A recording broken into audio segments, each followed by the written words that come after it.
지속적인 신앙. 열왕기상 3장에는 솔로몬이 하나님 앞에 일천 번제를 드리는 장면이 나옵니다. 그 3장에서 시작된 말씀이 오늘 11장에서 마무리된다고 생각하시면 됩니다. 그래서 한 5-6시간에 걸쳐서 제가 솔로몬에 관해서 말씀을 전했는데 오늘이 마무리되는 시간이다, 그렇게 생각하면 되겠습니다. 열왕기상 3장 말씀을 먼저 한번 볼게요. 1절. 솔로몬이 애굽의 왕 바로와 더불어 혼인 관계를 맺어 그의 딸을 맞이하고 다윗성에 데려다가 두고, 이렇게 말씀이 시작이 됩니다. 그러니까 솔로몬이 하나님 앞에 일천 번제를 드리고 하나님께서 네가 구하는 것이 무엇이냐 다 들어주겠다고 말씀하시는 그 말씀의 시작 장면이 어떻게 시작되는가, 다시 1절 말씀 봅니다. 솔로몬이 애굽의 왕 바로와 더불어 혼인 관계를 맺어 그의 딸을 맞이하고, 이게 시작이에요. 뭔가 좋지는 않죠. 솔로몬이 애굽의 공주를 아내로 맞이했다, 이 말씀이 시작이 되고 솔로몬은 하나님 앞에 일천 번제를 드리는데, 그럼에도 불구하고 3절 말씀 보면 이렇게 말씀이 나와요. 3장 3절. 안 했어? 2절 했어? 잘했어. 자, 열왕기상 3장 3절 제가 찾아서 봅니다. 간단한 절이에요. 솔로몬이 여호와를 사랑하고 그의 아버지 다윗의 법도를 행하였으나, 이렇게 말씀이 나옵니다. 그러니까 1절은 솔로몬이 바로의 딸 애굽의 공주를 아내로 맞이했다. 그럼에도 불구하고 3절에서는 솔로몬이 여호와를 사랑했다, 그렇게 말씀이 나옵니다. 그러니까 애굽의 공주를 아내로 삼았음에도 불구하고 여전히 솔로몬의 마음은 하나님을 사랑했다, 여호와를 사랑했다, 그렇게 말씀이 나옵니다. 큰 문제가 없어 보이는 것이죠. 솔로몬 마음속에는 비록 이방 여인을 아내로 삼았다 할지라도 그 솔로몬 마음속에 정말 사랑하는 분은 하나님이었던 것이죠. 그렇다고 해서 애굽의 공주를, 자기 아내된 여인을 사랑하지 않았나? 사랑하지 않았다는 것이 아니라 그 마음속에서 비중을 차지한다고 할 때 하나님을 사랑하는 마음이 훨씬 더 컸다는 것입니다. 그리고 오늘 우리 본문 읽으신 말씀 1절 한번 보겠습니다. 솔로몬 왕이 바로의 딸 외에 이방의 많은 여인을 사랑하였다, 이렇게 말씀이 나와요. 그러니까 처음에는 바로의 딸 애굽의 공주를 자기 아내로 삼았고, 그때만 해도 바로의 딸 애굽의 공주를 사랑했다가 아니라 여호와를 사랑했다 했던 솔로몬인데, 시간이 흐르면서 바로의 딸, 바로의 공주를 아내로 삼은 것 외에 많은 이방 여자들을 아내로 삼았다는 거예요. 그러고 이어지는 말씀이 어떻게 이어져요? 다시 1절. 이방의 많은 여인을 어떻게 했다? 사랑했다, 그렇게 말씀이 나옵니다.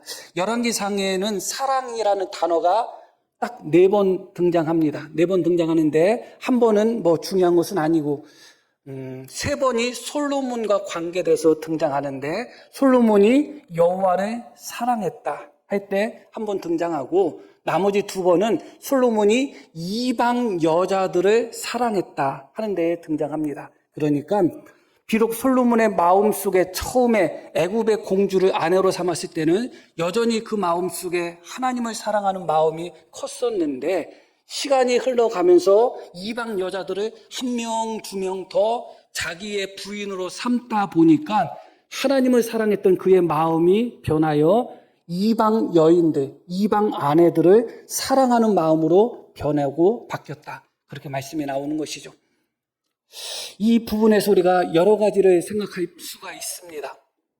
처음에 솔로몬 마음속에 그가 애굽의 공주를 아내로 삼았을 때는 괜찮다고 생각했겠죠. 아직은 내가 하나님을 사랑한다고 생각했을 것입니다. 그러나 아직 괜찮은 것이 앞으로도 괜찮은 것이 아닙니다.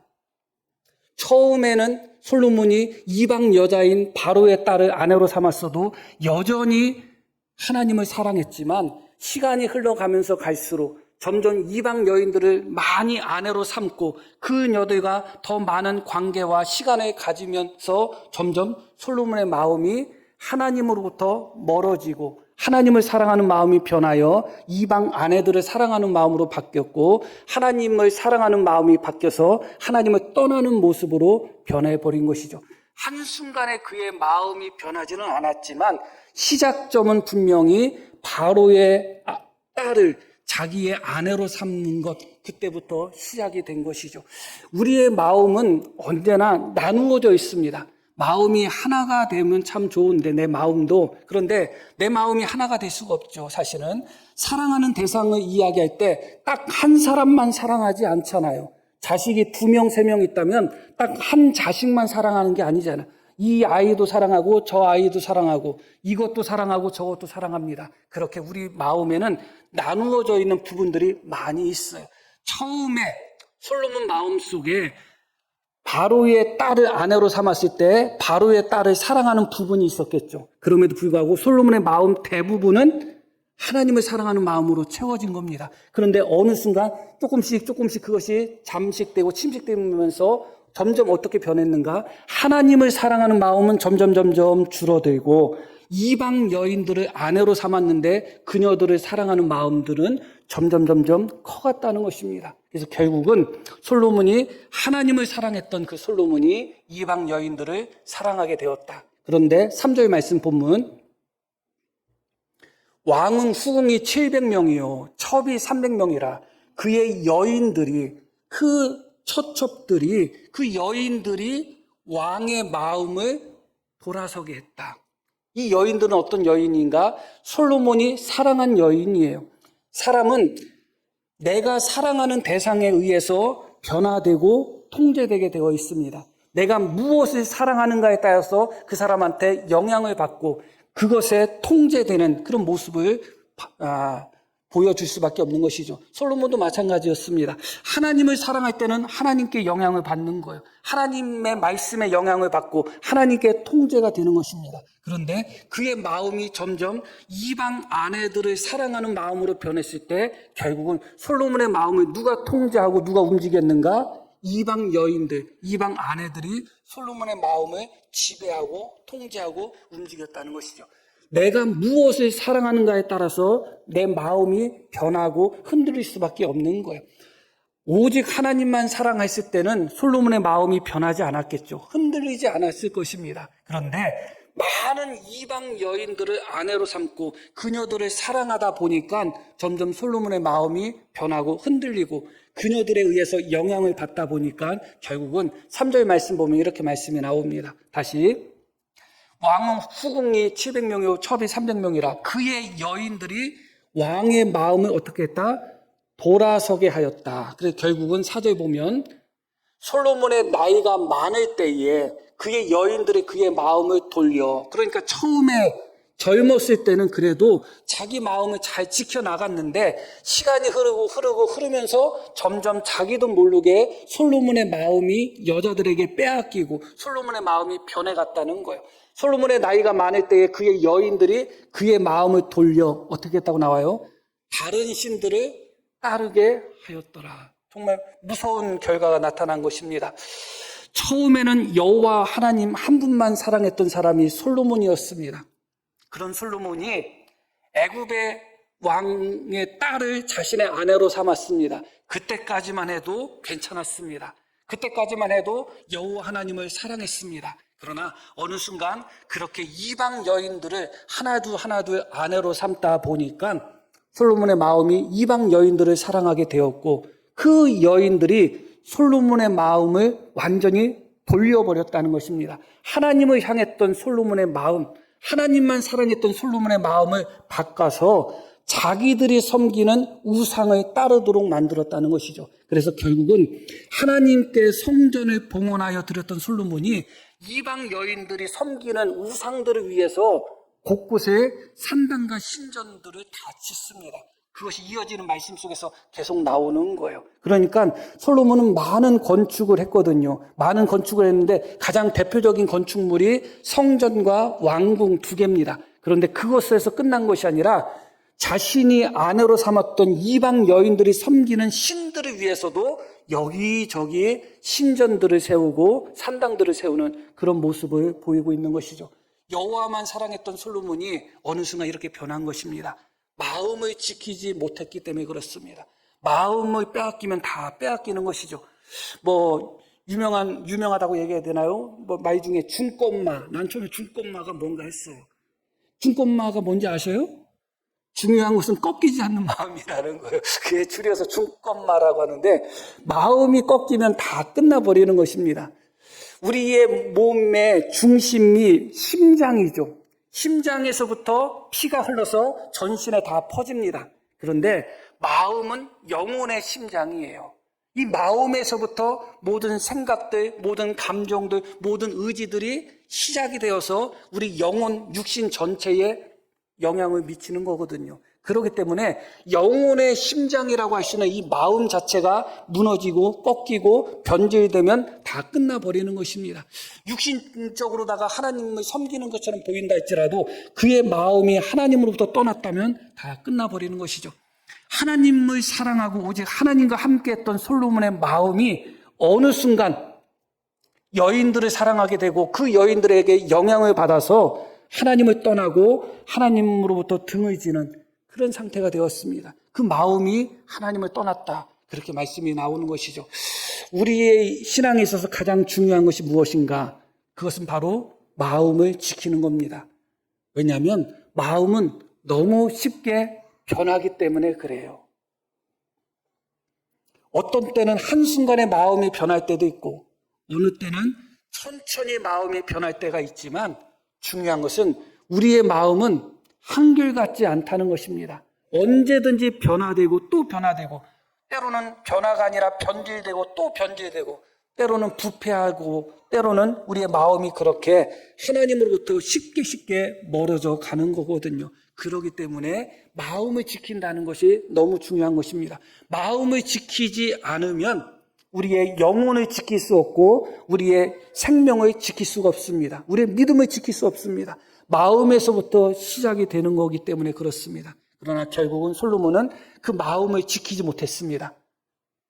하나님을 향했던 그 마음을 지키지 못하고 이방 여인들을 사랑함으로 말미암아 그 마음을 빼앗기고 우상을 섬기는 모습으로 전락하고 말았죠. 잠언 말씀을 보면 잠언은 솔로몬이 기록한 지혜서죠. 잠언 4장 말씀 한번 볼게요. 이건 솔로몬이 기록한 거라는 것을 기억하셔야 돼요. 솔로몬이에요. 솔로몬이 무엇이라고 이야기하는가? 모든 지킬 만한 것 중에 더욱 내 마음을 지키라. 생명의 근원이 이에서 납니다. 누구보다 지혜로웠던 사람이고 누구보다 똑똑했던 사람이죠. 그래서 솔로몬은 마음이 얼마나 중요한지 알았습니다. 생명의 근원이 마음에서 난다.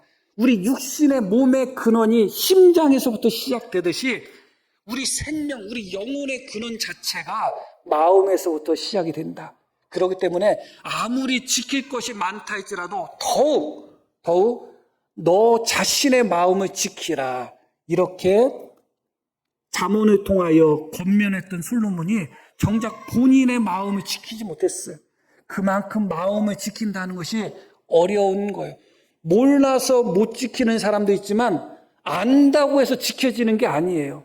마음 지켜야 돼. 마음만큼 중요한 게 없어. 알아요. 그런데도 쉽게 지켜지지가 않아요. 세상에 쉽게 변하고 이런저런 것에 쉽게 마음이 유혹되고 흔들리는 그 마음을 지킨다는 것이 쉽지가 않아요. 알면서도 못 지키는 그렇게 생명의 근원이 마음이니 무릇 지킬 만한 것보다 더욱 내 마음을 지키라고 했던 솔로몬조차도 자기 마음을 지키지 못하고 하나님을 떠났다고 말씀이 나옵니다. 솔로몬이 하나님 앞에 성전을 봉헌하고 하나님 앞에 기도하고 백성들에게 축복하는 장면이 열왕기상 8장에 나오는데 열왕기상 8장 58절 한번 보겠습니다. 우리의 마음을 주께로 향하여 그의 모든 길로 행하게 하시오며, 이게 솔로몬이 백성들에게 축복할 때 기원했던 말씀이에요. 우리의 마음을 주님께 향하여 그의 모든 길로 행하게 하시오며 61절의 말씀도 보겠습니다. 그런즉 너희의 마음을 우리 하나님 여호와께 온전히 바쳐 완전하게 하여 오늘과 같이 그의 법도를 행하여 그의 계명을 지킬지어다. 그러니까 솔로몬은 누구보다도 마음을 지킨다는 것, 우리의 마음을 온전히 하나님 앞에 바친다는 것, 그것이 얼마나 중요한지 알았던 사람이에요. 그래서 잠언서뿐만 아니라 성전을 봉헌하고 백성들에게 축복하는 그 순간조차도 하나님께서 우리의 마음을 지켜주시기를 원한다. 그리고 백성들에게 너희 마음을 온전히 하나님께 바치라고 가르쳤던 사람이 솔로몬입니다. 그러나 정작 자기의 마음은 지키지 못했습니다. 이렇게 말씀을 전하는 목사는 말씀을 듣는 성도님들에 비해서 내 마음을 더 잘 지킬 수 있을까요? 그렇지 않아요. 때로는 설교하는 사람이나 듣는 사람이나 마음을 지키는 것이 어려운 것은 매 한 가지입니다. 아는 사람이나 모르는 사람이나 마음을 지킨다는 것이 쉽지가 않습니다. 지혜로운 사람이나 지혜롭지 못한 사람이나 마음을 지킨다는 것은 다 어렵습니다. 누구에게나 다 어렵습니다. 나는 마음 지키는 거 너무너무 쉬워. 그렇게 말하는 분도 있지만 그러면 왜 작심삼일이라는 말이 나왔겠어요? 마음을 지킨다는 것은 여러 모든 부분에 다 활용이 되는 이야기고 그만큼 인간은 자기 마음을 지킨다는 것이 어려운 것입니다. 알아도 못 지키고 몰라서도 못 지키고 힘써도 때로는 안 될 때가 참 많죠. 그렇기 때문에 항상 우리가 우리의 마음을 살피고 우리의 마음이 정말 내 마음의 지분이라고 표현해야 될까요? 혹은 비율이라고 표현해야 될까요? 언제나 내 마음속에 지분이 바뀌어요. 내 마음을 향한 하나님의 지분이 언제는 90이었다가 언제는 80이었다가 어느 순간은 60, 30, 20으로 떨어져 버리는 거예요. 내 마음은 항상 그렇게 요동치는 거예요. 언제는 하나님이 최고고 하나님 없이는 못 살겠다고 하다가 어느 순간부터는 내 마음이 아이고 좀 힘드네, 좀 어렵네 그렇게 바뀌어버리는 것이죠. 어느 순간에는 너밖에 없다고 했던 마음이 시간이 흘러봤더니 너 때문에 못 살겠다 하고 마음이 그렇게 바뀌어요. 순간순간 계속 내 마음은 그렇게 내 마음의 지분율 자체가 그렇게 계속 바뀝니다. 그런 마음을 지켜나간다는 거 쉽지 않습니다. 부부관계 속에서도 그런 마음을 지킨다는 거, 친구관계 속에서도 그런 마음을 지킨다는 거, 교인과 교인 사이에서 그 마음을 지킨다는 거, 교인과 목사 사이에서 그 마음을 지켜나간다는 거 어려워요. 언제나 우리의 마음이 간사해서 항상 바뀌어버립니다. 어느 때는 목사님 설교 좋다고 이렇게 보다가 어느 순간부터 고개 돌리고 있고 어느 순간부터 고개 내리고 있고 그렇게 바뀌는 거예요. 그러다 또 어느 순간에 다시 또 고개 들고 계속해서 우리 마음이 변하고 또 변하는 거예요. 그 마음을 지킨다는 것 참 어렵습니다. 여러 가지 방법이 있겠죠. 그러나 말씀드렸듯이 우리가 방법을 몰라서 마음을 못 지키는 게 아니에요. 방법을 몰라서 마음을 못 지킨다면 방법만 알면 마음을 지킬 수 있다면 솔로몬은 100번, 1000번 그의 마음을 지켰겠죠. 솔로몬만큼 똑똑하고 솔로몬만큼 많이 알고 있던 사람이 어디 있어요? 자기 스스로도 마음을 지키는 것이 최고라고 말했던 사람이 솔로몬 아니겠어요? 그런데도 그 솔로몬조차도 자기 마음을 지키지 못하여 무너졌거든요. 방법을 알면 좋겠지만 절대적인 방법은 없습니다. 그러나 오늘 말씀을 통해서 마음을 지키는 데 있어서 가장 중요한 한 가지만 살펴보려고 합니다. 9절 말씀 한번 보겠습니다. 본문 9절. 솔로몬이 마음을 돌려 이스라엘의 하나님 여호와를 떠났다. 처음에는 여인들이 솔로몬의 마음을 돌렸는데 어느 순간 솔로몬이 스스로 주체적으로 자기 마음을 하나님께로부터 돌렸다고 나옵니다. 솔로몬이 마음을 돌려 이스라엘의 하나님 여호와를 떠남으로 여호와께서 그에게 진노하시니라. 그러면서 어떻게 말씀이 나오냐? 여호와께서 일찍이 2번이나 그에게 나타나시고 이어지는 말씀. 이 일에 대하여 명령하사 다른 신을 따르지 말라 하셨으나 그가 여호와의 명령을 지키지 않았다. 그렇게 말씀이 나옵니다. 하나님께서 일찍이 2번씩이나 솔로몬에게 나타나셔서 이것에 대해서 하나님이 직접 경고하셨다는 것입니다. 다른 사람에게 있어서는 심지어 다윗에게조차도 하나님은 나타나신 적이 없어요. 직접 나타나지 않으셨어요. 그러나 솔로몬에게는 꿈에서 하나님이 직접 나타나셨어요. 그렇게 하나님이 직접 임재하셔서 하나님이 직접 말씀하셔서 그 하나님의 음성을 들은 사람은 몇 사람 되지 않아요. 모세는 가장 위대한 선지자 중에 하나인데 왜 모세가 가장 위대한 선지자냐? 하나님과 함께 얼굴과 얼굴을 맞대었던 선지자다. 그렇기 때문에 가장 위대한 선지자예요. 다른 선지자들은 환상이나 다른 여러 가지 방법으로 하나님의 음성을 듣는데 모세는 하나님과 직접 대면했다는 것이죠. 그 정도까지는 아니어도 하나님은 솔로몬에게 꿈이라 할지라도 직접 나타나셨어요. 그렇게 하나님이 직접 나타나셔서 말씀했던 대상들은 거의 없습니다. 정말 거의 없어요. 특별한 은혜를 입은 거예요. 왜 특별한 은혜를 입었는가? 하나님이 다윗에게 솔로몬은 나의 아들이 될 것이다. 그렇게 말씀하셨어요. 여디디아라는 이름을 솔로몬에게 주셨는데 사랑을 입은 자라는 거예요. 솔로몬은 태어나면서부터 하나님의 사랑을 입고 태어났고 심지어 솔로몬은 그의 아버지 다윗의 아들임에도 불구하고 하나님께서 솔로몬은 나의 아들이 될 거라고 말씀하셨습니다. 그 말씀처럼 하나님은 솔로몬에게 직접 나타나셔서 2번이나 말씀하셨다. 그런데 솔로몬이 어떻게 했다고요? 듣지 않았다는 거예요.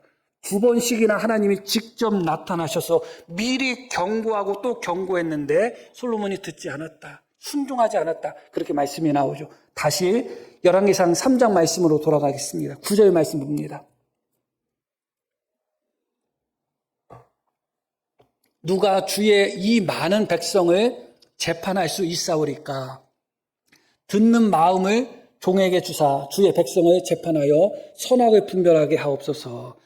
솔로몬이 하나님 앞에 구한 것은 흔히 지혜라고 하는데 문자 그대로 보면 어떤 것을 구했느냐면 듣는 마음을 구했어요. 그런데 솔로몬이 듣는 마음을 구한 것은 무엇을 듣는 마음이냐면 백성들의 송사, 백성들의 억울함, 백성들의 고통, 그것을 들을 수 있는 그런 귀를 허락하시고 마음을 허락해 주셔서 백성들을 재판할 때 선과 악을 내가 분명하게 재판하게 해주세요. 그런 의미예요. 그런데 이 듣는 마음은 왕으로서 백성들의 소리를 들을 때 참 필요하죠. 너무 귀한 기도의 제목입니다. 그러나 더 중요한 것은 진짜 왕이신 하나님의 음성을 듣는 데에 있어서 이 듣는 마음이 더 중요한 거예요. 솔로몬은 하나님 앞에 듣는 마음을 구했습니다. 그런데 하나님 앞에 듣는 마음을 구했던 솔로몬이 정작 하나님이 직접 2번씩이나 나타나셔서 경고하시고 2번씩이나 나타나셔서 미리 솔로몬에게 마치 아버지가 아들에게 교훈하듯이 그렇게 교훈했음에도 불구하고 정작 솔로몬은 하나님의 말씀을 듣지 않았어요. 구하기는 하나님 앞에 듣는 마음을 주세요. 듣는 마음을 주세요 해놓고 정작 하나님이 말씀하실 때는 듣지를 않은 겁니다. 순종하지 않은 것이죠. 마음을 지키는 데 있어서 가장 중요한 것은 하나님의 말씀을 듣는 마음이에요. 우리가 언제나 하나님 말씀에 우리의 마음이 열려 있고 항상 하나님의 음성, 하나님의 말씀을 듣고자 하는 자는 어느 정도 마음을 지켜나가고 믿음을 지켜나갑니다. 그런데 이런 문제 있다 저런 문제 있다 이렇게 기분 나쁘다 저렇게 기분 나쁘다 해가지고 말씀에 자꾸 길을 막기 시작하면 그 마음이 변하는 거 걷잡을 수 없습니다. 처음에는 내 마음이 시작하는 거예요. 내 마음이 서운하고 내 마음이 상처받았고 내 마음이 뭔가 껄쩍지근하고 그래서 말씀의 길을 닫으려고 합니다. 그러나 그 순간이라 할지라도 우리의 마음이 하나님의 말씀을 향하여 듣는 마음으로 열려 있다면 그 마음은 회복이 됩니다. 그 마음은 다시 돌아서게 돼요. 그런데 하나님의 말씀에 대하여 우리의 마음이 귀를 막아버리면 어느 순간 우리는 하나님으로부터 완전히 떠난 자가 될 수밖에 없는 거예요. 어느 순간 우리의 마음은 돌이킬 수 없을 정도로 변질되고 돌이킬 수 없을 정도로 타락하고 돌이킬 수 없을 정도로 하나님을 떠날 수밖에 없는 것입니다. 그래서 항상 내 마음을 지키는 데 있어서 가장 첫 번째가 무엇인가? 듣는 마음이에요. 언제나 하나님의 음성을 듣고자 하는 마음, 언제나 하나님의 말씀을 듣고자 하는 마음, 하나님이 나에게 무엇을 말씀하시는가? 우리의 마음이 언제나 듣는 마음으로 하나님께 열려 있어야 되는 것입니다. 그러면 우리의 마음을 지켜나갈 수가 있는 거예요. 그런데 그것이 때로는 쉽다고 할 수가 있지만 때로는 그렇지 못할 때도 있습니다. 말씀을 드렸듯이 솔로몬은 듣는 마음을 하나님께 구했습니다. 그런데 정작 솔로몬이 들었던 것은 하나님의 말씀, 하나님의 경고, 2번씩이나 나타나서 하나님이 직접 말씀하신 그 하나님의 음성을 들은 것이 아니라 자기와 함께 살고 있는 수많은 이방 여인들, 이방 아내들이 자기에게 속삭이는 그 말을 들었던 거죠. 지금도 마찬가지입니다. 아무리 기독교 방송이나 TV나 혹은 책들이 많이 있다 할지라도 어디서든지 쉽게 하나님의 말씀을 읽고 듣고 할 수 있다 할지라도 우리가 세상에서 세상의 소리, 세상에서 세상 사람들의 말들을 듣는 것과 비하면 아무것도 아니에요. 마치 솔로몬이 하나님이 직접 나타나셔서 2번씩이나 말씀하셨지만 그러나 따지고 보면 엄청난 은혜지만 겨우 2번이에요. 무엇에 비해서는 겨우 2번이에요? 그 수많은 아내들이 날마다 솔로몬에게 이렇게 속삭이고 저렇게 속삭이고 그런 말들을 날마다 듣는 것에 비해서는 너무너무 겨우였던 것이죠. 그러다 보니까 어느 순간 솔로몬은 그 듣는 마음이 하나님의 말씀을 향하여 열려서 하나님의 말씀을 듣는 마음으로 변한 것이 아니라 이방 여인들의 말을 듣는 마음으로 바뀌어버린 겁니다. 그러다 보니까 결국은 하나님을 떠나게 된 것이죠. 우리의 마음을 점검하셔야 됩니다. 정말 점검하셔야 돼요. 말씀을 듣는 이 순간조차도 여전히 내 마음속에 듣는 마음이 회복되지 않는다면 어디서 소망을 찾을 수 있겠어요?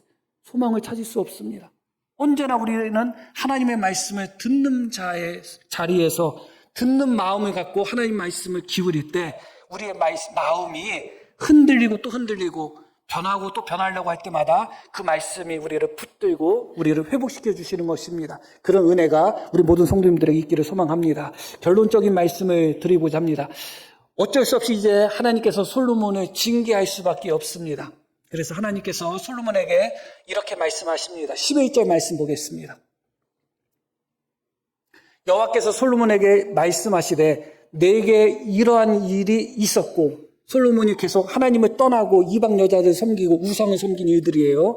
또 내가 내 언약과 내가 내게 명령한 법도를 지키지 아니하였으니, 하나님은 오래 참으셨죠. 그래서 어떻게 하시겠다고 말씀하십니까? 내가 반드시 이 나라를 내게서 빼앗아 내 신하에게 주겠다. 그렇게 말씀해요.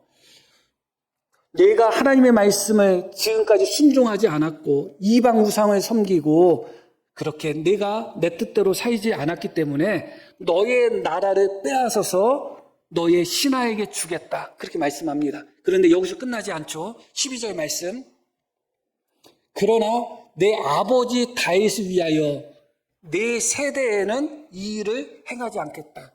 내 세대가 뭐예요? 솔로몬이 살아생전을 이야기합니다. 그런데 다른 의미도 여기에 담겨 있어요. 내 세대, 솔로몬의 세대, 솔로몬이 살았을 때 행했던 것이 뭐예요? 이방 여자들을 사랑하고 하나님을 떠나고 우상을 섬기고 우상들을 위해서 신전을 짓고 그렇게 솔로몬이 행했던 너의 세대에는 내가 이 징계를 내리지 않겠다는 거예요. 이건 하나님의 큰 은혜죠. 이 징계가 솔로몬 때문에 내려지는 것인데 솔로몬이 하나님을 떠났던 바로 그 세대, 솔로몬이 하나님을 배반하고 말씀을 듣지 않고 불순종하며 우상을 섬겼던 바로 솔로몬이 살아있을 때의 그 세대에는 내가 이것을 행하지 않겠다. 그렇게 말씀하시는 거예요. 언제 행하겠다고 말씀하셔요? 내 아들의 손에서 빼앗으려니와 내 아들 때에 행하였다. 그럼에도 불구하고 13절 말씀 계속 볼게요. 오직 내가 이 나라를 다 빼앗지 아니하고 내 종 다윗과 내가 택한 예루살렘을 위하여 한 지파를 내 아들에게 주리라 하셨더라. 한 지파를 주시겠다고 했는데 그 한 지파가 중요한 것이 아니라 무엇을 주시겠다고 말씀하시냐면 예루살렘을 주시겠다는 거예요. 그래서 실제로 솔로몬의 범죄로 말미암아 이스라엘이 둘로 나누어졌는데 실제로 화를 당한 나라는 솔로몬의 아들이 통치했던 남쪽 유다가 아니라 북쪽 이스라엘이었어요. 신기하죠? 솔로몬 때문에 나라가 나누어졌지만 그 나라가 나누어짐으로 말미암아 망한 대상은 솔로몬의 아들 자손들이 통치한 유다 나라가 아니라 북쪽 이스라엘이 망해버렸다니까요. 그리고 하나님은 솔로몬에게 징계를 하시겠다고 말씀하시면서도 네가 살아있을 때는 안 할게. 그렇게 말씀하셨습니다. 그리고 하나님이 솔로몬에게 징계하셔서 나라를 둘로 나누겠다고 말씀하셔놓고 정작 예루살렘은 너에게 줄게. 하나님의 성전이 있는 예루살렘은 내 자손들이 다스리게 할게. 그렇게 말씀하고 있습니다. 하나님을 주신 거예요, 결국은. 하나님이 솔로몬을 아들 삼았다는 것을 기억할 필요가 있어요. 오늘 말씀 속에서는 다윗을 인하여, 내 아버지 다윗을 인하여가 강조되고 있어요. 그러나 더 중요한 것은 하나님이 솔로몬의 아버지였어요. 다윗이 솔로몬의 아버지라는 것도 중요하지만 사실은 하나님이 솔로몬의 아버지였어요. 그래서 하나님이 다윗을 이야기하지만 정작 하나님이 자기 아들인 솔로몬을 위해서 너의 당대에는 행하지 않겠다. 그러고 예루살렘 성전이 있는 예루살렘을 내 자손에게 주겠다고 말씀합니다. 그럼 하나님은 어디에 속하시겠다는 거예요? 솔로몬의 자손들에게 속하시겠다는 거예요. 그러니까 표면적으로 볼 때는 이것이 징계처럼 보이지만 사실은 하나님의 큰 사랑이 여기에 드러나는 것을 보게 됩니다. 그런데 40절, 본문 40절 말씀, 이렇게 말씀이 마무리가 돼요. 이러므로 솔로몬이 여로보암을 죽이려 하매 여로보암이 일어나 도망갔다. 이렇게 말씀이 나와요. 하나님이 솔로몬의 신하를 통해서 나라를 둘로 나누시겠다고 말씀했어요. 그런데도 말씀드렸듯이 예루살렘 성전, 예루살렘은 내 자손에게 주겠어. 그리고 내가 살아있을 때는 이 심판을 내리지 않겠어. 그러면 마지막 하나님의 경고와 심판이 얼마나 은혜로워요. 자기가 하나님을 떠나고 죄를 진 것에 비해서는. 그러면 마지막 순간이라도 아멘 하고 듣는 마음이 있었어야 되는데 솔로몬이 마지막 순간에 했던 일이 뭐예요? 여로보암, 하나님이 여로보암에게 내 나라를 찢어서 주시겠다고 했어? 그럼 저 여로보암 저놈만 죽이면 되겠네 하고 여로보암을 죽이려고 하다가 솔로몬이 마지막을 마무리 짓습니다. 마지막 순간까지도 하나님의 사랑을 듣지 못하고 하나님의 음성을 듣지 못하고 하나님의 경고를 마지막 순간까지도 듣지를 못했어요. 솔로몬은 마지막 순간까지도 듣는 마음을 회복하지 못했습니다. 하나님은 우리에게 듣는 마음을 요구하셔요. 그러고 징계하셔도 아버지로서 징계하시고 은혜 가운데 징계를 하십니다.